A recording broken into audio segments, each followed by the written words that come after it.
प्यारे साथियों नमस्कार। मैं आश्वस्त हूँ कि आप बिल्कुल स्वस्थ होंगे। दोस्तों, कल हमने लास्ट वीडियो में नागरिकता से संबंधित बेसिक क्वेश्चंस पढ़े थे और वो बेसिक क्वेश्चंस बहुत इम्पोर्टेंट क्वेश्चंस थे। और इसी से नेक्स्ट आज हम नागरिकता से संबंधित ही कुछ कंसेप्चुअल क्वेश्चंस के बारे में बात करेंगे।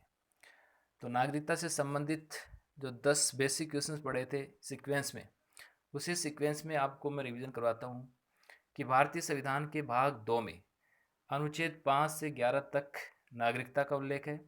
भारतीय संविधान में एकल नागरिकता को स्वीकार किया गया है। एकल नागरिकता ब्रिटिश संविधान से ली गई है।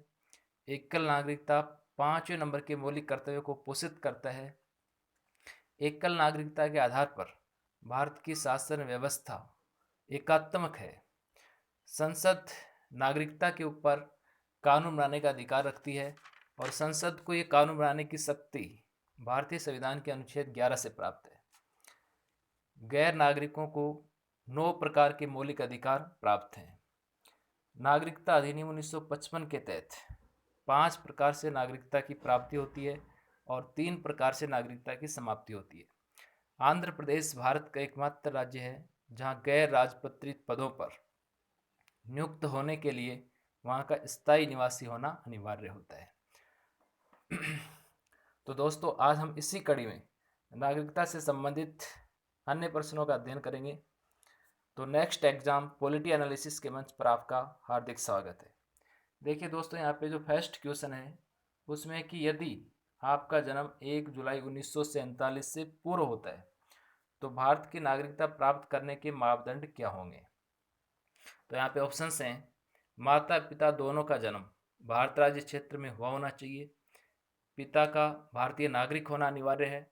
माता पिता दोनों में से कोई भी एक भारत का नागरिक होना अनिवार्य है। माता का भारतीय नागरिक होना अनिवार्य है। तो यदि आपका जन्म 1 जुलाई 1947 से पूर्व हुआ है तो आपको भारत की नागरिकता इस मापदंड पर दी जाती है कि आपके माता पिता का जन्म भी भारत राज्य क्षेत्र में ही हुआ होना चाहिए। तो इसका सही आंसर होगा फर्स्ट। इससे नेक्स्ट क्वेश्चन है, यदि आपका जन्म 1 जुलाई 1947 को या फिर उसके बाद होता है तो आपको भारत की नागरिकता प्राप्त करने के लिए क्या मापदंड होंगे। पिता का भारतीय नागरिक होना अनिवार्य है। जन्म के समय उसके माता पिता में कोई एक भारत का नागरिक हो। माता पिता दोनों भारतीय नागरिक हों।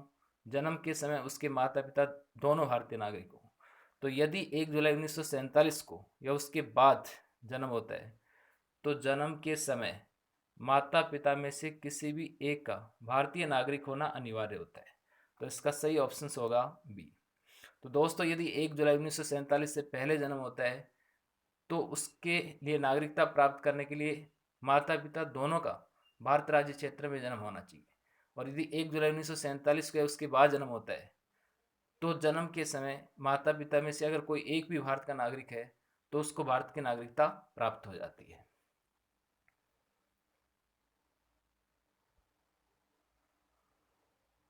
यदि किसी व्यक्ति का जन्म 3 दिसंबर 2004 के बाद होता है तो वह किस दशा में भारत का नागरिक माना जाएगा।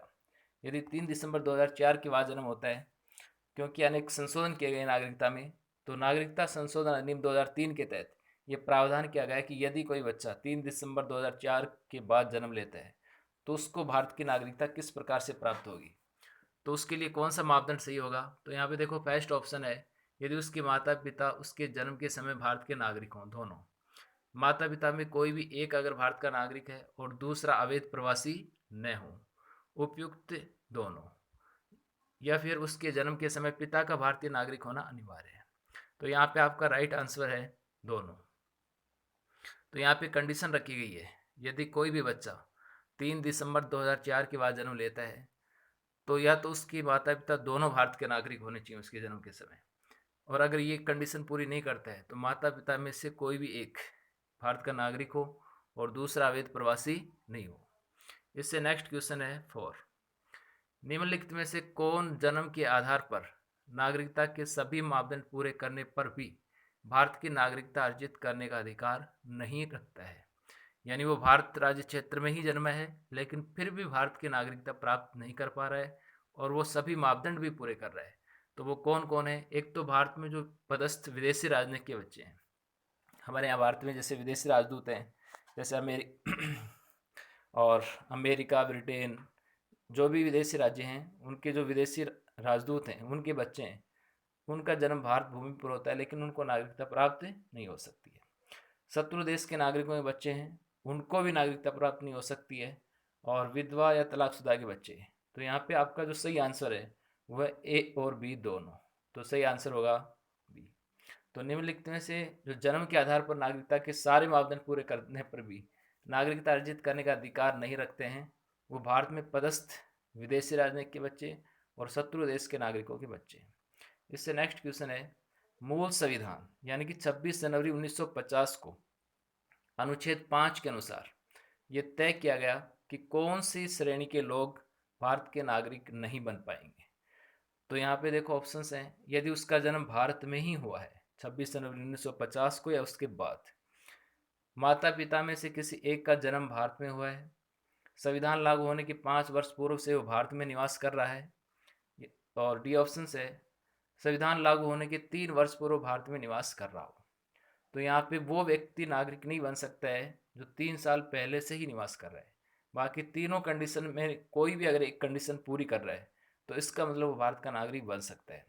तो मूल संविधान के अनुसार वही भारत का नागरिक बन सकता है, या तो उसका जन्म भारत में हो, या उसके माता पिता में से किसी एक का जन्म भारत में हो, या संविधान लागू होने के 5 वर्ष से पूर्व वो भारत में निवास कर रहा हो। तो यहाँ पे पूछा है कि नहीं बन सकता है, तो आपका सही आंसर होगा डी।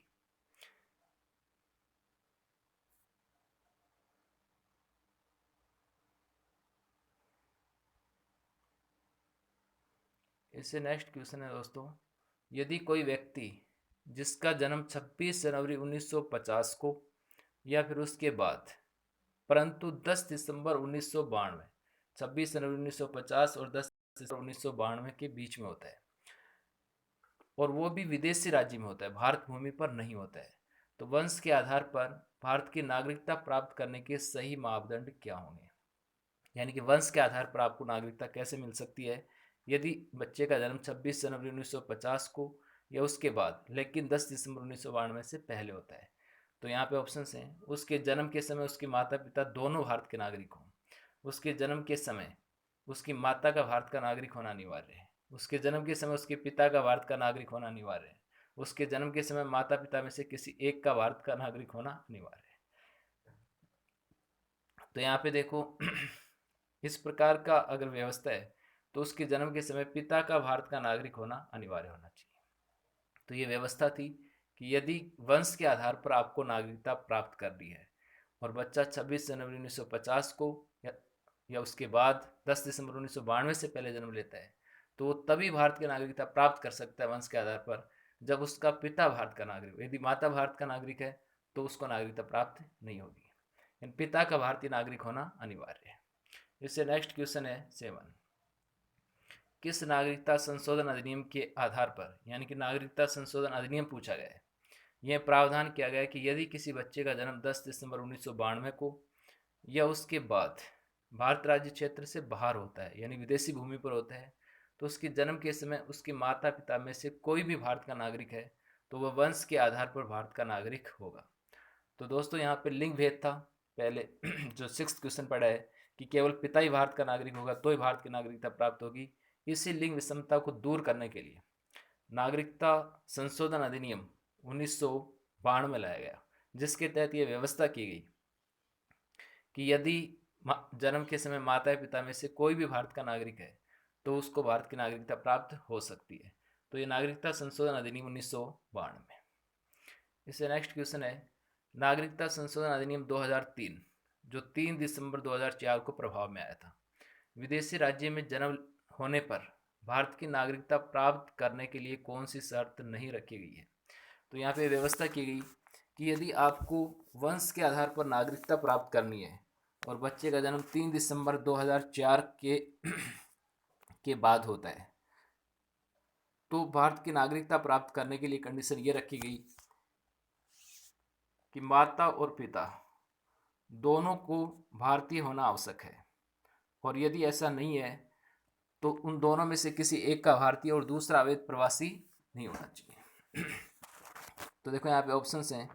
बच्चे के जन्म के समय 1 वर्ष के अंदर भारतीय कॉन्सुलेट में पंजीकरण करवाना, निर्धारित समयावधि में पंजीकरण नहीं करवाने पर माता पिता के द्वारा ये शपथ पत्र देना कि उनके बच्चे के पास किसी अन्य देश का पासपोर्ट नहीं है। उपयुक्त दोनों। जन्म पंजीकरण की रिपोर्ट गृह मंत्रालय को प्रेषित करना।